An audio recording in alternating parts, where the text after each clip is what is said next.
Diversity has become more prevalent in today's classroom than it has ever been before. A large part of that diversity includes students with disabilities. So how do you accommodate the needs of these students within your classroom? First, we must know what a disability is and the different types there are.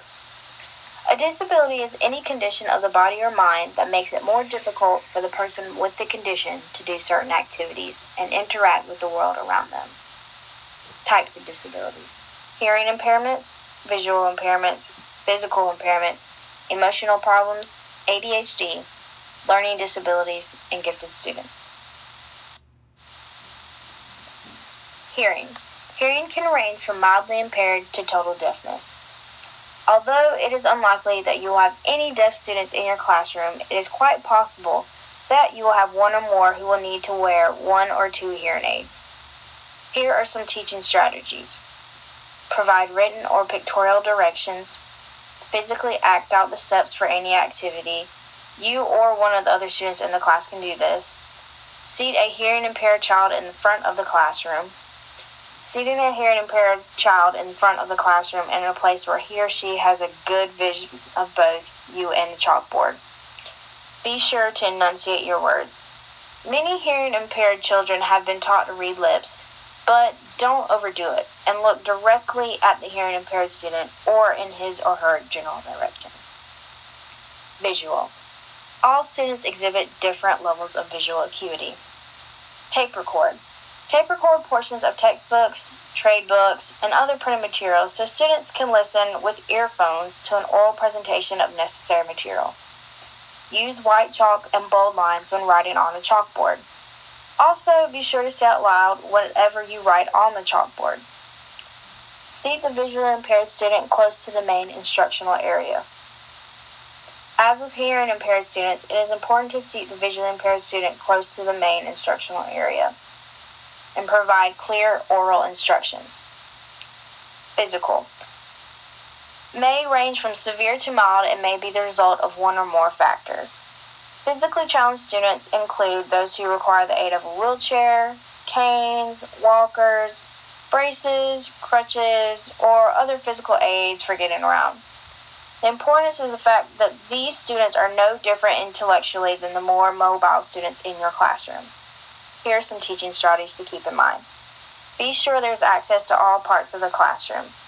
So keep aisles between desks clear and provide sufficient space around demonstration tables and other apparatus for physically disabled students to maneuver.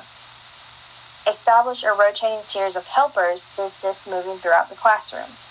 Students often enjoy this responsibility and the opportunity to assist whenever necessary. Take some time periodically to talk with those students. Physically impaired students will, quite naturally, be frustrated at not being able to do everything that other students can accomplish. Be sure to take some time periodically to talk with those students and help them get their feelings and/or frustrations out in the open. Emotional problems. The inability to build or maintain relationships, moods of unhappiness in normal environments, inappropriate behaviors in situations, and fears associated with personal or school problems. Give the student a sense of responsibility. Whenever possible, give the students a sense of responsibility. Put the student in charge of something, operating an overhead projector, cleaning the classroom aquarium, watering a plant, and be sure to recognize their effort the student put into completing the assigned task. Provide options for activities. Allow the student to self-select an activity or two he or she would like to pursue independently. Invite the student to share his or her findings or discoveries with the rest of the class. Allow the chance for students to participate in activities with other students. It is important that the emotionally disturbed child has opportunities to interact with fellow students who can provide appropriate behavioral guidelines through their actions. ADHD. IDEA's definition of students with disabilities does not include students with ADHD and are not eligible for service under IDEA. For this reason, ADHD students are not eligible for services under IDEA unless they fall into other disability categories, such as hearing impairment, learning disabilities, etc., etc. However, they can receive services under Section 504 of the Rehabilitation Act of 1973. So, To keep in mind, make your instructions brief and clear and teach one step at a time. Be sure to make behavioral expectations clear.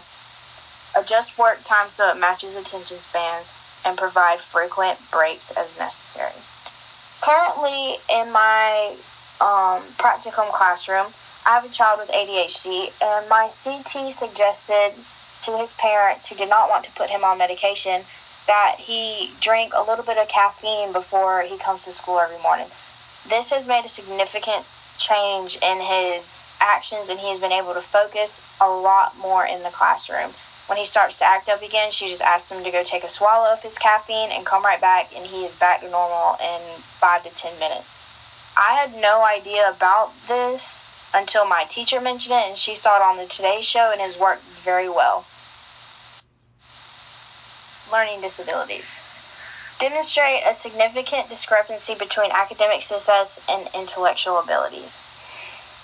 Provide oral instruction for students with reading disabilities.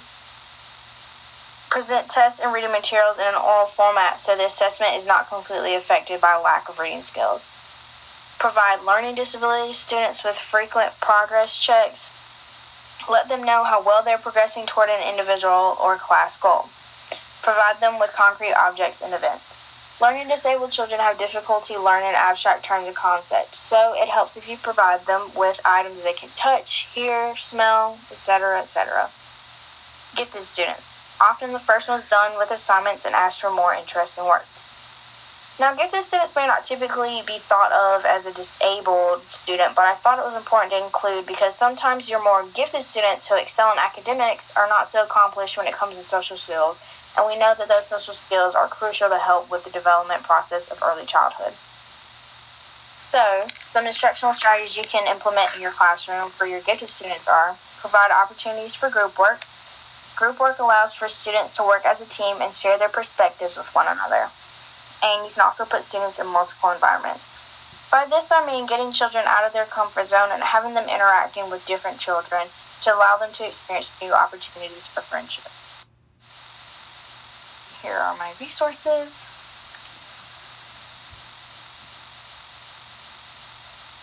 It is inevitable that you will have the opportunity and pleasure of working with special needs students in your classroom.